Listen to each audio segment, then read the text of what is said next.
Bonjour et bienvenue pour un nouvel épisode de Culture juridique.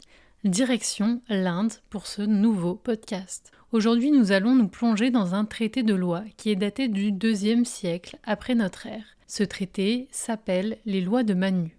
C'est un ensemble de textes, de codes, de règles éthiques, politiques et juridiques, l'un des plus célèbres de l'Antiquité. La diversité des domaines abordés en fait d'ailleurs sa richesse. C'est un ouvrage essentiel afin de comprendre le fonctionnement de la société indienne de l'époque. Il met en avant les différentes castes de cette société, des prêtres, guerriers, commerçants jusqu'aux castes les plus populaires. Ce texte écrit en vers est composé de plus de 5000 vers qui offrent un objet d'érudition impressionnant. Qu'est-ce qu'on retrouve concrètement dans ce texte ?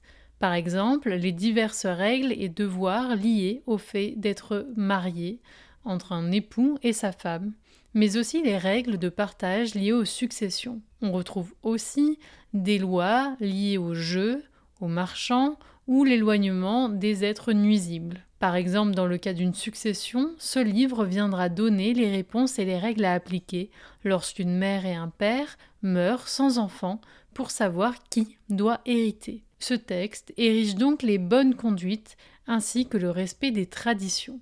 Ce qui ressort aussi de cet ouvrage, c'est la nécessité, peu importe les civilisations, de venir régir la vie des gens, aussi intime que des domaines comme la succession, les questions de vie entre époux. Et si cette pratique de droit est assez universelle, elle montre aussi qu'elle est quasiment intemporelle. Le droit apparaît alors comme l'une des structures de la société. Autre exemple intéressant dans ce texte, on a parlé du fait qu'il parle des différentes castes, mais on peut aller un peu plus loin. Cet ouvrage met en avant les règles relatives à l'endogamie ou à l'exogamie, c'est-à-dire le fait de se marier dans sa caste ou en dehors de sa caste, et donc du futur statut des enfants. Cette découverte normative et littéraire nous est permise grâce à la traduction et au travail du philologue anglais Sir William Jones en 1794. Ce n'est pas étonnant puisque l'Angleterre et l'Inde sont intimement liées par rapport à l'histoire, la colonisation britannique sur le territoire indien. D'ailleurs, Sir William Jones